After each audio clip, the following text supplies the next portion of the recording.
Tap, tap. Is this thing on? Hello, everyone. Welcome to this month's SANS Threat Analysis Rundown live stream. I'm Katie Nichols. I'm a certified instructor for Forensics 578, SANS Cyber Threat Intelligence course, and I'm excited to be here with you this rainy February day in Northern Virginia to dive into all of the cyber threat news that you need to be paying attention to. We sometimes have guests, sometimes it's just me. Today, it's going to be me talking through the overwhelming load of threat reporting that is coming in over the past weeks and months. I'm here to help you, though, guide you through all of these reports, what to pay attention to, what to focus on, what actions can you take. So I'd love to hear in the chat, where are you all coming in from? I'm in Northern Virginia. It's a little bit of a gray day, but it's like in the mid 60s Fahrenheit, pretty nice. We have folks usually from all around the world. I don't know who's the farthest. I see different folks. Anyone in the DC area enjoying this weather? We got Atlanta, Georgia in the south, maybe a little bit warmer. One of the things I love about this stream is that we actually get folks from around the world. Dubai, all right. I don't know what time it is in Dubai, but India, excellent. Romania. I love to have folks attending from outside of the United States.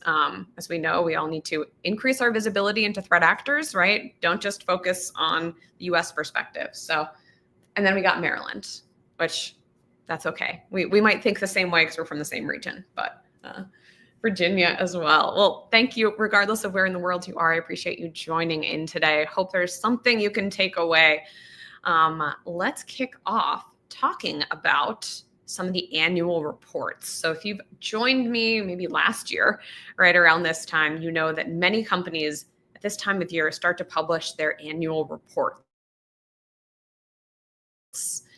It takes folks a while, right? 2024 is over, but it takes a long time. And I can say this from my own experience, analyzing these reports, analyzing the data, and then coming out with these. Now, I love these annual reports, and I like to spend time walking through them because they are a treasure trove of information.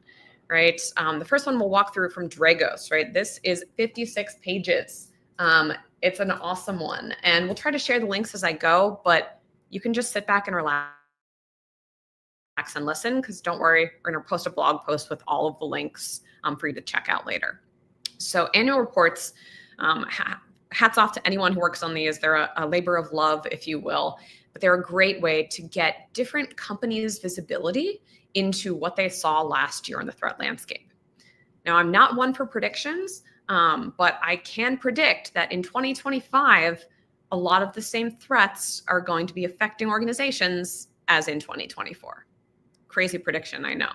And so it's really worth looking at these and thinking about, right, what did each of these teams see with their visibility? And then what I like to do is mentally kind of cross-compare, right? If Dragos and Malwarebytes are both saying focus on this malware or this tool, right? If different teams with different visibility see the same thing, it's usually a pretty good place for you to focus.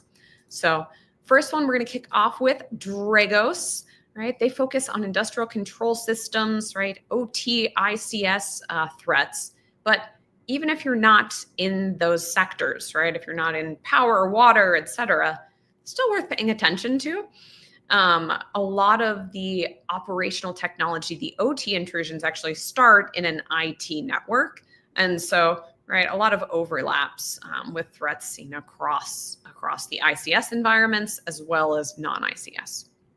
So lots of pages here, 56 pages, right? Always good to use the table of contents, scroll through, see what's interesting to you. I always like to start with the highlights, right? By the numbers, the overview. It's interesting. Dragos tracks 23 threat groups, and I don't think we're going to get too much into the group naming thing today, but they create their own group names here. Found some new ones in 2024. Vulnerabilities, that's something that you're going to find in most of these reports, right? Seeing what are the trends in vulnerabilities, like this is one that I suspect we'll see across a lot of these reports. A lot of advisories about vulnerabilities were on network exploitable and perimeter facing devices, right? We see this time and time again. that adversaries like to exploit vulnerabilities in things that are facing the internet. So something that Dragos found in their reporting from the past year. Ransomware. We have a whole section. We're going to talk in deep dive about ransomware. I say it often that, like, I know you might be tired of hearing about ransomware, but ransomware is not tired of us. As you can see, right, from Dragos's visibility, ransomware attacks, I guess, against industrial organizations increased 87% over the previous year. That's a lot, right? 60% more ransomware groups impacting ICS environments last year. So pretty significant increase.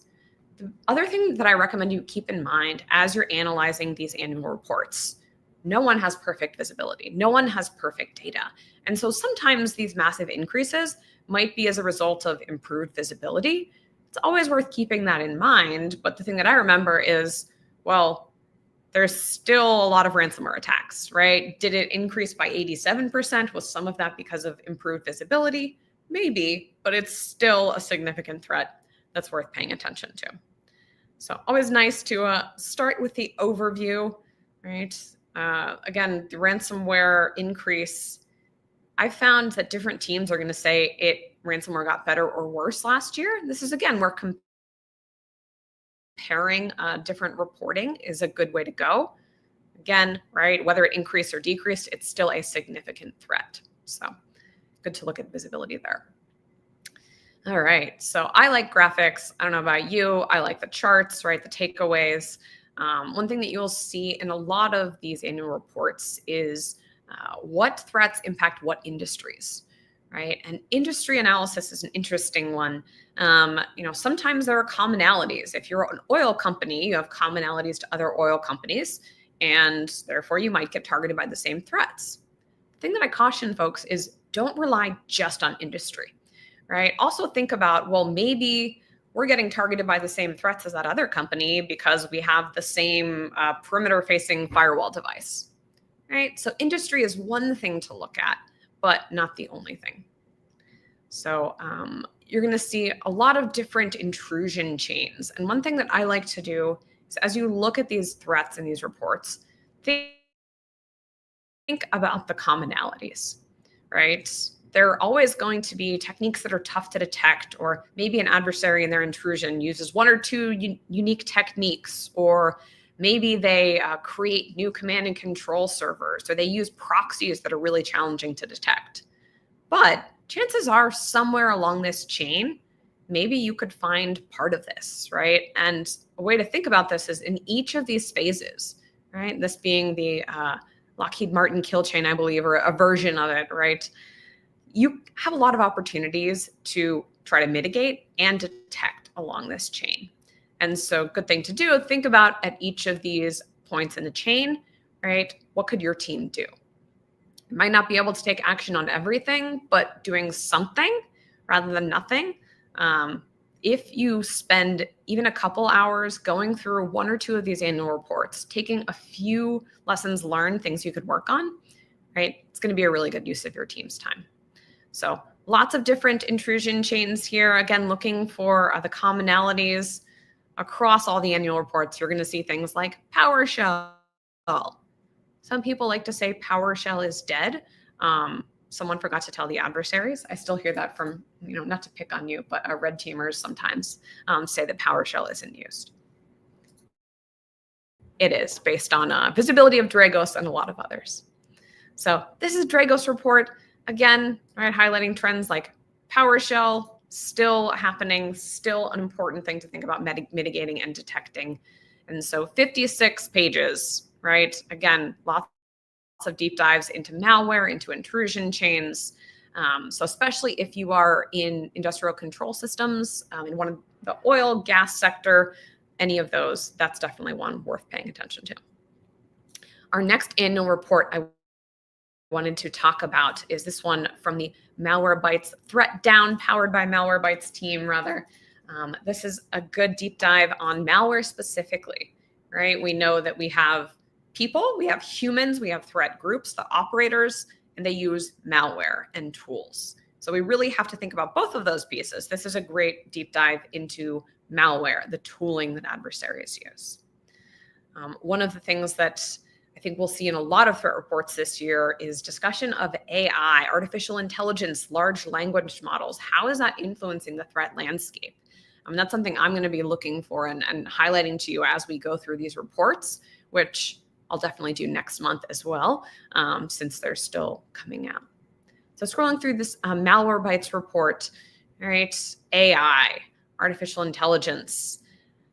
This is a tough one because I've found that, and we'll see this in a later blog post that we're going to talk about today, sometimes it's really tough to tell as defenders and analysts, are our adversaries using AI, right? I think that, based on those who have direct visibility into adversaries using AI, like OpenAI has published research on this, there are signs that yes, adversaries are certainly using AI. How much? It's really hard to say, because if you think about it, if I'm just looking at a phishing document, well, do I know if the adversary used AI to create that or not? I'm not sure. Right? It's a tough assessment for an analyst to make.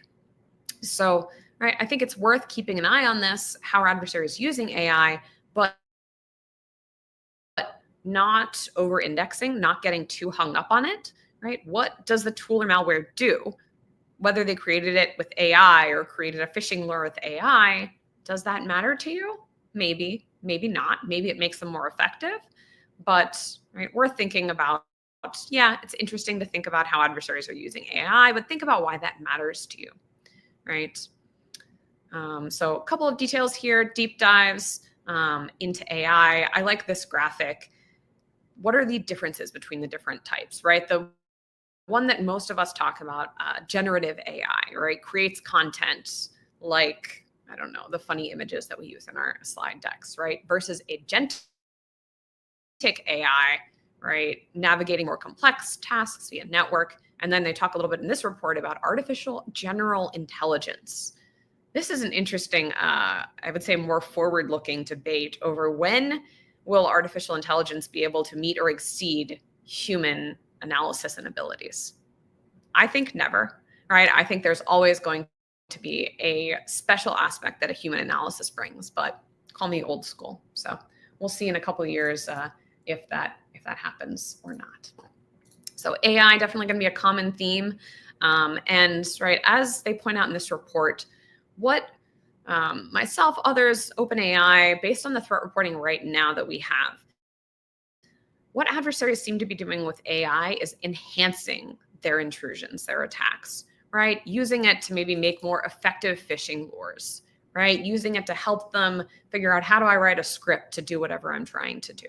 And so really think at this point, based on what I've observed and read in reporting, adversaries really using AI to enhance or improve their attack, right? Making it easier for them. And so if we, as defenders and analysts, try to use AI, like hopefully we're going to be able to keep up as long as we're being smart about using it to make us more efficient. All right, scrolling to the next section in this report, ransomware. Yep, we're going to be talking about it more today. We're going to see this in annual reports,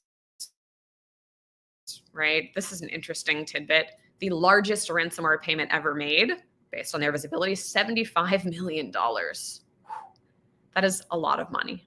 If you need a reason for your team to be focusing on ransomware, just send that number to any leader in your organization, and they're going to say, oh, okay, that's why you're spending so much time on this. Again, cross-comparing visibility from different teams. Malwarebytes saying known ransomware attacks increased 13% in 2024. Dragos said 87 for ICS, right? Either way, two organizations saw an increase. These are also numbers, right? If you ever are struggling to justify your security program, your investments, which, yeah, we all are, right? It's tough. We always want more researchers to do more things. You can make a really good case for why investing in defense and threat intelligence is worth it when you look at the costs of breaches, right? One of the huge ransomware incidents from this year of Change Healthcare, $1.15 billion estimated, right? And these aren't exact, but that's a lot of money. And anything you can do to reduce the risk of something like that happening, might be a good investment of your company's time and resources. Looking at the metrics and graphics, right? Known ransomware attacks by month, just kind of eyeballing this, we can see, yeah, looks like there were more in 2024. Again, remember that no one has perfect visibility, especially when it comes to ransomware. Maybe this is a result of if they're looking at data leak sites, right? Some adversaries could put up leaked data that they say is new, but it's old. It's tough to know for sure. But based on one source, right, one's data source and one person's visibility or one team's visibility, see an increase. So worth paying attention to there. More breakdowns by industry sector here. Good news, some of the ransomware groups are getting taken down. So it's always nice to look for the helpers, right, across our industry. Operation Kronos, this was a very successful law enforcement action against LockBit. So nice to look back on the year and think about the successes and not just the failures. So look, hey, some ransomware attacks from LockBit, they went down in 2024. Of course, the challenge with disruption is sometimes actors come back. We know that ransomware groups often will come back under a different name, but let's take the wins that we can get. All right, so ransomware, a lot of different findings here. We're not going to go into each one of them. Let's talk a little bit about some other takeaways here. Living off the land techniques, binaries, right? Again, this is something you're going to see across reports. We talked about PowerShell in the Dragos report. PowerShell, one of the most common living off the land techniques for Malwarebytes visibility as well. So definitely worth paying attention to those common techniques. All right, scrolling through here, I wanted to talk a little bit about this section, macOS stealers. There's sort of this fiction, and I'm sometimes guilty of it as well, that like Macs don't get malware. Yes, they do. It's just a very different landscape, right? It's different types of stealers, but they definitely exist. They're definitely there. And this section talks a little bit about some of those macOS malware families. If your organization has a macOS footprint, in particular, you should pay attention here. A lot of large tech organizations tend to. So it's an area that's worth paying attention to because yes, Macs do get malware. Right.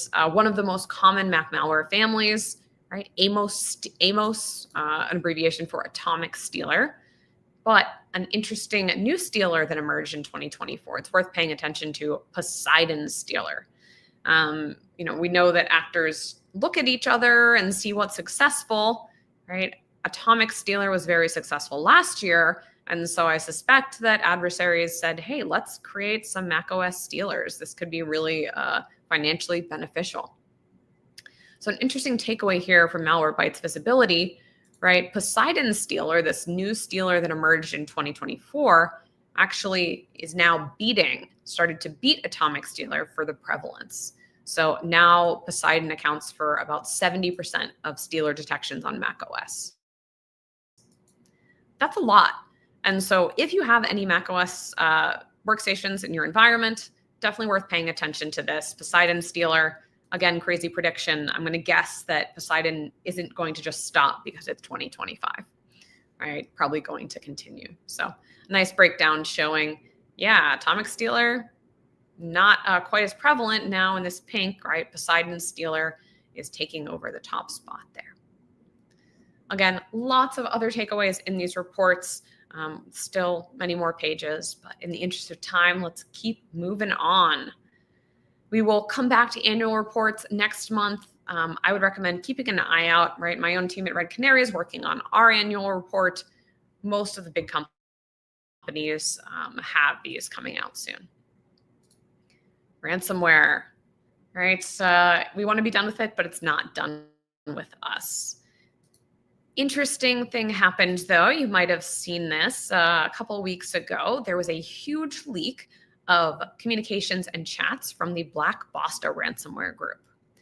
Now, with any leaked data, right, we have to be a little cautious. It's hard to know, did someone change it before it was publicly published? It's hard to know. And so it's interesting to analyze it, but we always want to take it with a little bit of a grain of salt. And so there are a bunch of different analyses going around.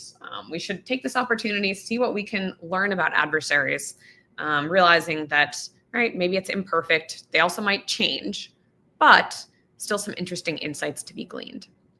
So this is one of those analyses from Qualys, right? They did analysis of based on the leaked chat, which again, may or may not be 100% accurate, but they prioritized the top 20 vulnerabilities exploited by Black Basta, ransomware gangs, or their affiliates. We talked about vulnerabilities if you've joined the stream before. And what's kind of interesting to me is the years for these, right? Last I checked, the year currently is 2025, right? We see vulnerabilities from 2022, 2021, 2017, a Microsoft Office vulnerability. This is similar to findings that you're going to see in other reports as well. Adversaries still like to exploit older vulnerabilities because it works, right? Why do I have to find some new 0 day, some new flaw in code that takes a lot of time and effort if I can just exploit one from 2017 that defenders rather still haven't patched? So this is a great list to look at to compare to something like CISA's known exploited vulnerabilities catalog. You need a prioritization list, right? We can't focus on patching everything, but we definitely need to patch some things. This is a great place to start. Also looking at the software, right, that has these vulnerabilities, because again, adversaries tend to exploit these vulnerabilities because the software is widely used. So this is one piece of analysis of those Black Basta leaks. Another really, really cool piece of work from the Black Basta chat leaks. Thomas, who also has a really neat book, you might follow him on social media under the name Frogger. He makes really neat graphics. He did this really, really cool deep dive talking about how he analyzed these leaked chat logs. So this is both like a walkthrough of, right, how to use code to analyze these chats, and also his analysis takeaways. So kind of cool. If you are not a coder, that's okay, but he walks you through pretty easily about, right, how to use a notebook called Marimo. If you're familiar with like Jupyter notebooks, kind of similar, but he talks a little bit about how to use code to analyze this. If you're not into the data analysis, that's okay. If you want, right, this is a nice walkthrough. Part of the challenge of doing threat analysis is just getting the data, right? Organizing it into a usable format. Maybe that's you. If not, that's okay. You can have a person for that or copy and paste that code. This is the part that I really like diving into, right? What does the data tell us? Now, temporal analysis, time-based analysis can be really powerful, right? Because it tells us things like when was the group most active, what days of the week, what time zones. Now, we always have to be cautious of this, and we talk about this in Forensics 578, right? Adversaries could be doing shift works, right? Could be doing different things. Oh, it looks like it broke. That's okay. We'll reload. We'll see if it comes back. There it is. All right, our temporal analysis, right, can show us insights into what the actors might be, when they might be most active, what they're doing, but they always could be trying to fool us, right? They might be working shift work overnight. That said, I don't know about you, I'm not going to think about like changing my activity just so someone who might be doing this kind of analysis doesn't know when I work. So you can see pretty clear activity here, right? When were these Black Basta actors most active? When were they talking? Right? Hours of the day, you can kind of see between like 0800, like 1800, might tell you what region of the world they're in, or maybe they're just night owls. So kind of cool temporal analysis, right? Similar style here. If you've ever looked at GitHub, right? Code commits, it kind of suggests in darker green, that's where, right, the most activity was, in light green, the least activity. So neat different visualizations. The other thing that I find interesting is discussions over time based on month and year.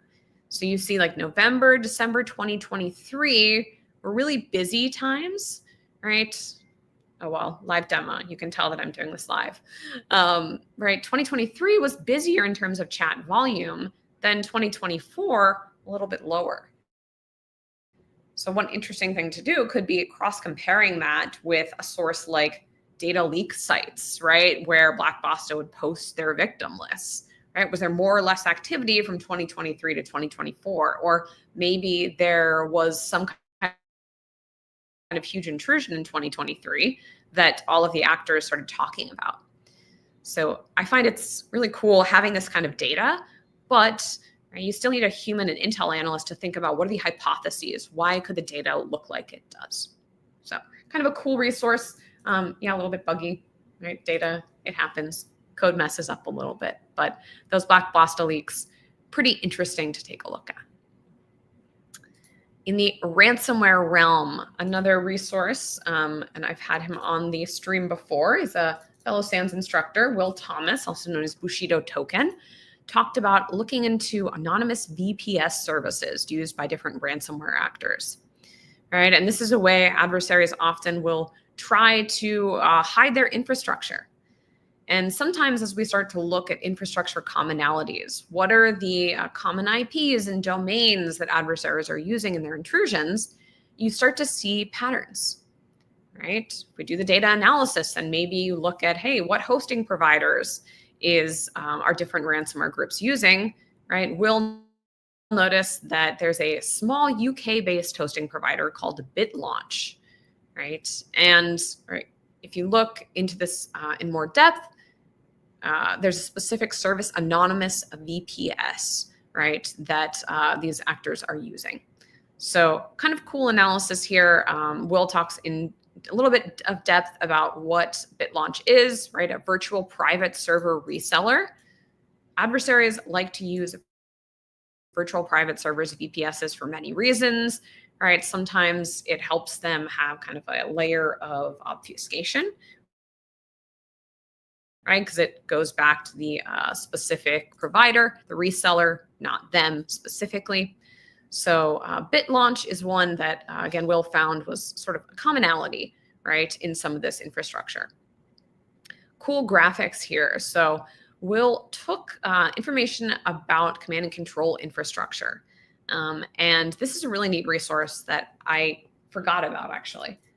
It's a site on GitHub. It's a repo on different feeds, command and control infrastructure. So this data originally comes from Census, and this tries to track IPs, domains used for command and control.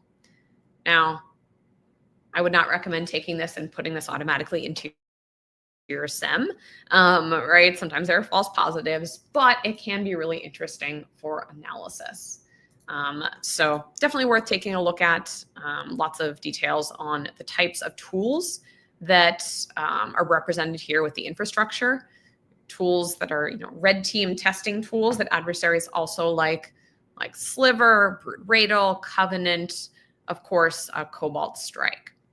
So we'll kind of use that source and looked at, out of all of that C2 infrastructure, what different malware families and tools hosted their infrastructure on BitLaunch. Kind of a cool visual. Cobalt Strike in this giant purple rectangle here on the left. So Cobalt Strike using BitLaunch, Havoc, Sliver, Mythic, a lot of these tools using this same VPS service. So interesting data to look at, both in how he visualizes it, as well as in takeaways. So simple thing you could do, go look if you have any instances of infrastructure calling back from your network to any infrastructure in BitLaunch, hosted by BitLaunch. Kind of a good takeaway you could do. All right, continuing on ransomware, and I see we have a comment come in on Black Basta.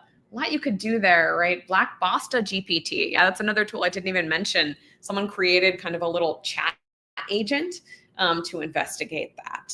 I cannot verify, right, the veracity of that, but yeah, if you search for a Black Basta GPT, let's use AI to make our jobs easier. Might as well.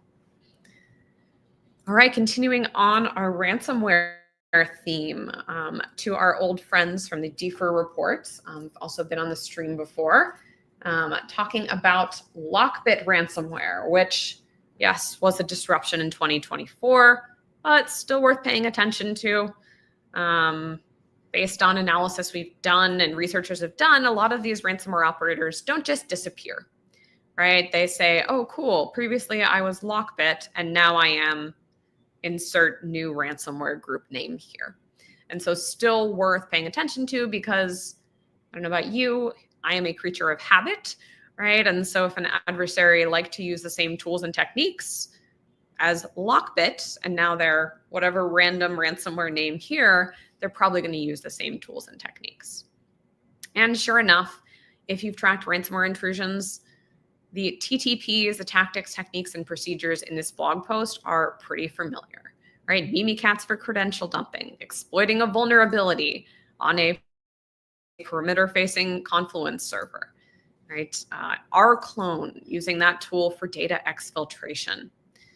This is an interesting takeaway, right? One of the things you'll also find in those annual reports that are coming out are the time it takes for adversaries to do their thing.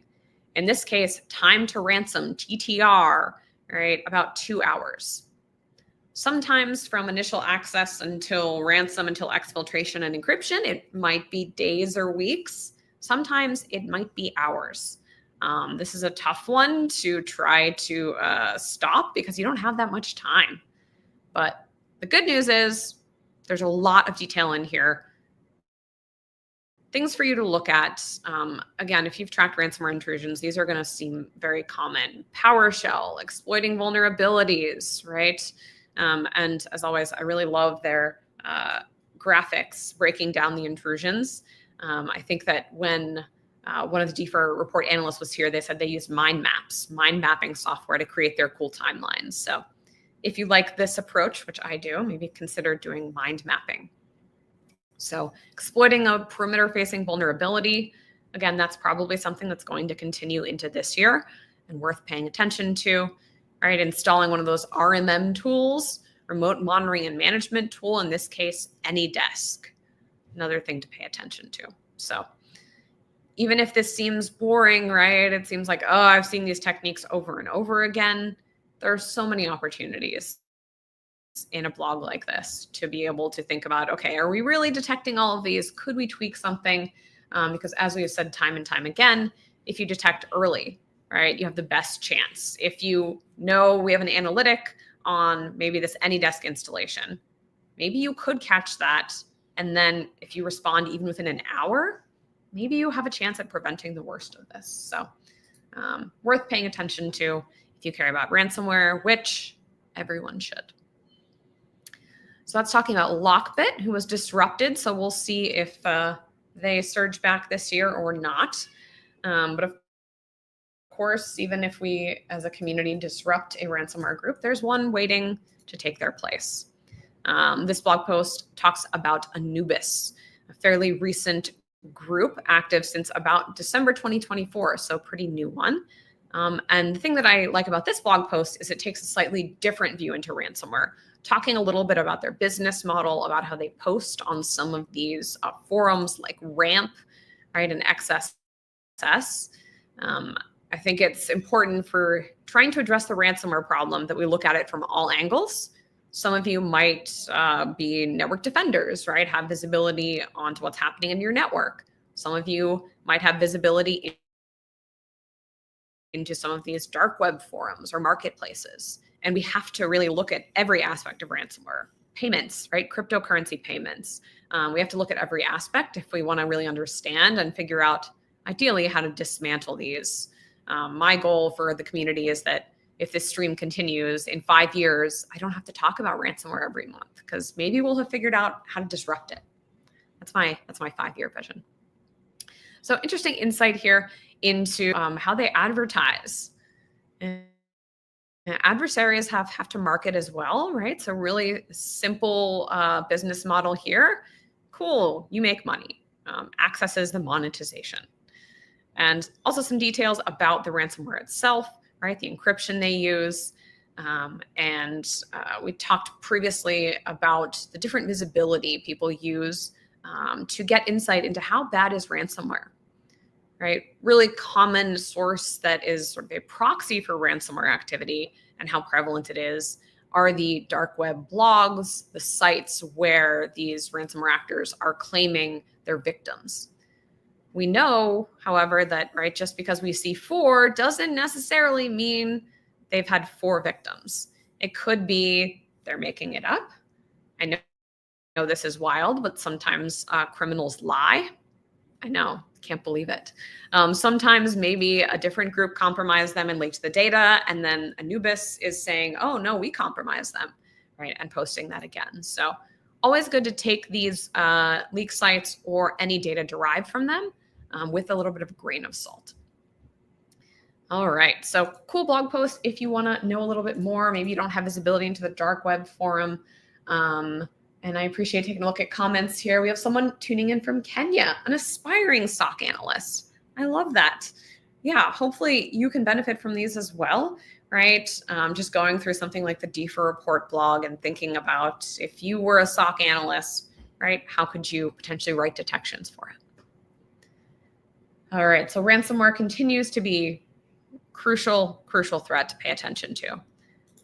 There's more out there. So let's go onward and upward. This is a great blog, just came out a couple days ago, I believe, from the folks at Google Cloud /Mandiant / the researchers there who do great work, managed defense. And so this is actually a blog series, which I wasn't previously aware of. My friend, my teammate Tony told me about. And so I really like the approach here. It's from people who are analyzing these malware threats. And so whole series that you can check out if you want more. This blog talks about fake browser update attacks. This is something that has been particularly prevalent over the past year, again, probably going to continue. And they talk about the steps here, right? Some kind of compromised website, and then there's this fake update page. Okay, maybe I click and I see this, oh, you're using an older version of Chrome. I should update. Cool. I download the update and it's actually malware. So a lot of the payloads that are downloaded here are JavaScript files. And I'll give you a tip for how you can fairly easily mitigate this with the right control in place. And so the thing that can be sometimes confusing about these is there are a lot of different groups, clusters, malware families that do this same kind of fake browser update behavior. You can see the kind of Google names, fake updates, fake smuggles, that one is just funny, and fake tref. Whatever you call it, pay attention to the techniques, right? How it comes in, because this happens a lot, right? Very prevalent.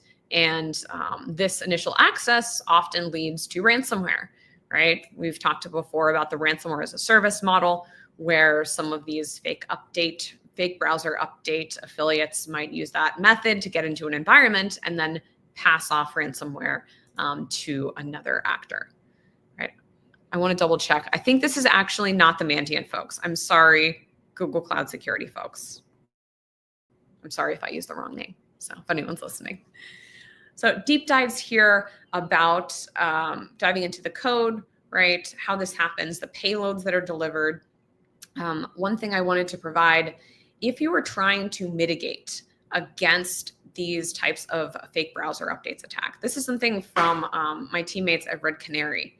It's a really, really simple mitigation, but we found that it works really well, right? Just change how JavaScript files open in your environment, right? You can use a group policy object, and basically what it does is say, okay, if there's a JavaScript file, open it in Notepad. Don't actually let it execute. It's so simple, but this can be really, really effective. And as the blog post from Google mentions, a lot of different threats, Red Canary's visibility as well, a lot of threats use this. And so if you just don't let JavaScript run in your environment, you can mitigate a lot of these. So worth taking a look at that if you're looking for a really simple way to try to mitigate this fake browser update activity. In other fake activity news, this is an interesting blog from SecureList on a campaign known as Git Venom.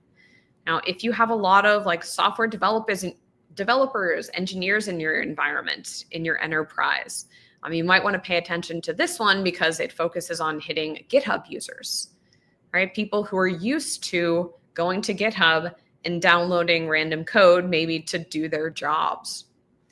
An interesting tidbit that I saw in this blog post, I mentioned earlier, everyone likes to think about how are adversaries using AI. And I talked about how unless you have the right visibility, you might not even realize adversaries are using AI, but you can perhaps try to create a hypothesis or make an assessment. So there's an assessment in here from the SecureList analyst saying, right, the repositories on GitHub that they analyzed from these adversaries had really well-designed README files. Usually it's about the code. He said, well, possibly generated using AI tools. Sometimes if you look at these and you're like, this looks pretty nice. I don't know, if I were an adversary, maybe I would use AI to make this easier for me. So it's an interesting example of a small assessment about adversary use of AI. But again, if you're an analyst looking at this, it's really hard to know that. So good blog post to look at. It's helpful to remind anyone who's using GitHub, right? Any developers in your organization, don't just download random things. Like GitHub itself is trusted, but even though that team tries to take them down, sometimes there are malicious repositories there. The other interesting thing I found in this blog post, the adversaries have put in some effort to try to make this look legitimate. If you look at a GitHub repo, you look at the number of commits, right? How many times has that code repository been updated? 26,000? Wow, this must be a really active project. Interesting. And then looks like the adversaries actually manipulated that. But if I look at this, I'm like, that's a really active project. It makes me think that this might be legitimate, kind of makes me more likely to download it. So definitely take a look at this one if you have a lot of developers in your environment. As I mentioned, I appreciate we have folks from around the world joining in. I think it's also important to diversify your sources. Don't just look at US-based sources. And so I wanted to share this post from the Ukraine CERT, right, about a specific UAC, that's their group name, a cybercrime, a monetary financially motivated group, rather, that has targeted Ukrainian organizations. So talk about phishing emails that were sent, executables, and the dark crystal rat malware. Now, I went through it really quickly, but you might have seen in some of those annual reports, they also talked about this DC rat malware. So common malware adversaries like to deploy, in this case, financially motivated. So just a good kind of data point to look at. Again, outside of the United States or whatever country you're in, try to be intentional about looking for sources from other countries, other regions, especially if you're trying to protect organizations or users who are in different parts of the world. And I appreciate, right, yes, they included the indicators. Everyone wants their indicators or it didn't happen. And so hats off to the CERT-UA team for including those. We always want to validate, right? If you go in and, put in a detection on svchost.exe, you're going to have a bad day. So validate any indicators before you use them. That's just a good practice for life. Some of these commands in here, though, definitely worth looking at, right? PowerShell versus MSHTA or MISHTA. Some of these WMI commands, these could be interesting ones to hunt for in your environment, see if they're unusual, and then if they're not, right? If they're not common, then make a detection for them. So again, lots of actions to take here. All right, so that blog post from the CERT-UA, focus on a criminally motivated group. We got to talk about the APTs, though. Advanced Persistent Threats, the state-sponsored actors. This blog post from Microsoft caught my eye because it talks about this state-sponsored group, Seashell Blizzard. Microsoft uses weather names for their actors. The interesting thing to me, though, was how many of these tools and techniques aren't just used by Seashell Blizzard or other Russian state actors. They're used by a lot of different adversaries of many motivations, exploiting vulnerabilities as we scroll through, right? We scroll down to their kind of summary graphic, which I'm always a fan of. Things like deploying RMM agents, remote monitoring and management tools. We saw that in our DFIR report blog post as well, right? Credential dumping and then using those stolen credentials. That's something that lots of adversaries do and use. And looking for commonalities, one thing you could do, a cool analyst task, start to look at different reports and then make a list of the vulnerabilities that different actors are exploiting and how common are they? What software? Again, if you have to prioritize which vulnerabilities you should focus on patching, right? Could be a cool use. I've shown you at least 3 or 4 different reports mentioning vulnerabilities that actors have exploited. And as we mentioned earlier, some of them are not recent, right? 2021, 2023, etc. So Microsoft blog posts, as always, really detailed.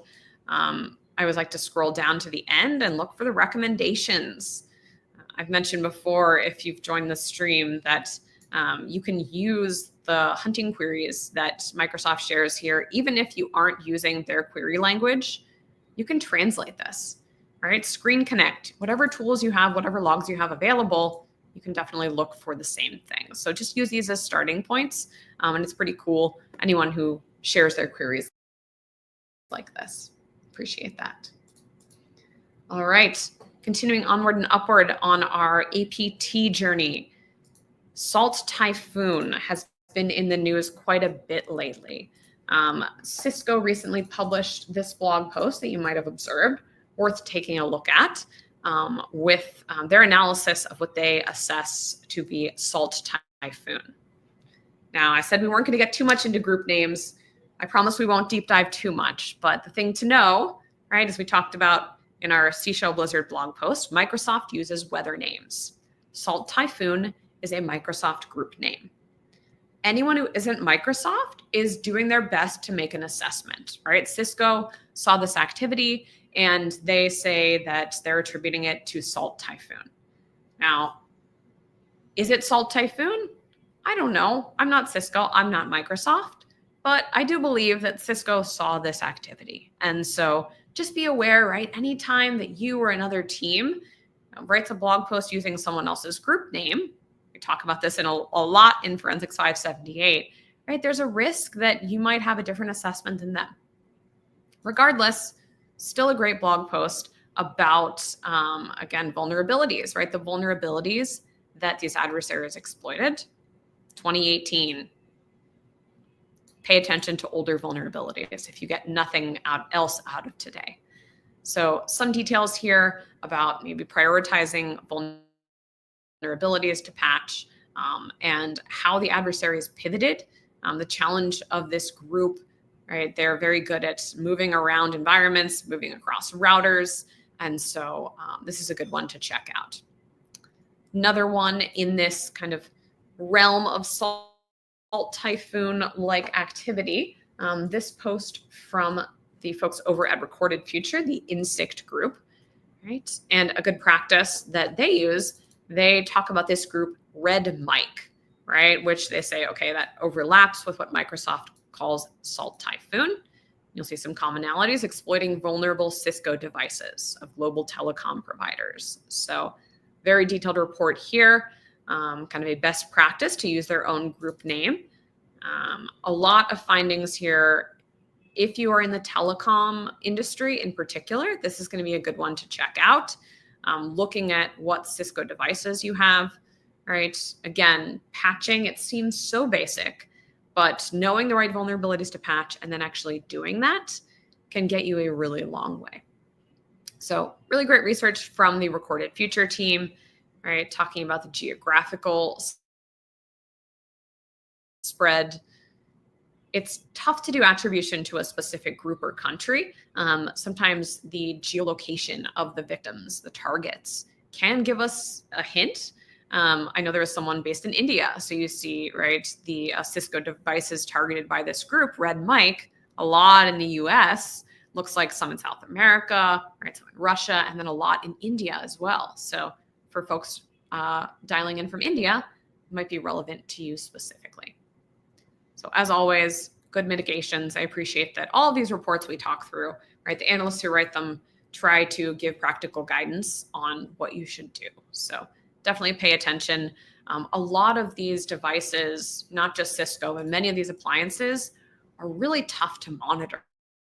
And so it's worth looking at what Cisco appliances or other routers do you have, and then how would you look at those logs? Because a lot of people are not ingesting these logs into a SIEM, right? This isn't kind of a normal day-to-day defense thing that many organizations are doing. You might have to go in and actually look at the system logs. So good to get familiar with that. All right. Well, that is the end of our APT section. With that, we're coming up towards the top of the hour. Let's close by talking about a couple of different resources. I've given you a ton today. Again, I'll be writing a blog post with all of these links, so you can just check that out if you didn't copy and paste all of them. I wanted to highlight this cool resource. We unveiled it last month, actually, but if you want to learn more about a lot of the methodologies that I mentioned, things like attribution, I mentioned biases, cognitive biases, check out this CTI cheat sheet based on the Forensics 578 course, which that course, conveniently enough, I'm actually teaching at the end of March. So if you are hoping to dive in, learn more about cyber threat intel, love to see you live in person or online. This is a Dallas-based event, but there's a live online option as well. Should be a lot of fun. This event is particularly highlighting myself and other female instructors, which is really cool. My teammate Heather is going to be teaching, me Megan Roddy. So a lot of awesome instructors, kind of a fun upcoming event. Other SANS events. If you like ransomware, which I hope you do, otherwise you probably tuned out like a half hour ago. The SANS Ransomware Summit, I'm on the board for this. I've seen the talk submissions. They're really cool. This is the end of May. So definitely sign up for the SANS Ransomware Summit, totally free, live online. And if you liked the AI content, or maybe you're a bit of an AI skeptic like I am potentially, all the better reason to attend the AI Cybersecurity Summit. This one has an in-person or an live online option. Again, totally free to attend online. And I am particularly excited for this one, right? Coming up in about a month. If we use AI as defenders, I firmly believe that we can keep up with our adversaries, with what the threat actors are doing with it. All right, so this wasn't enough, right? Lots more events coming up. Ransomware Summit, AI Summit, SANS for Dallas, where I'll be teaching Forensics 578, all opportunities to learn even more about what these threats are doing. With that, that's all I have for you today. Thank you so much for joining me for this month's STAR live stream. I'm Katie Nichols, and I hope to see you next month. See you later.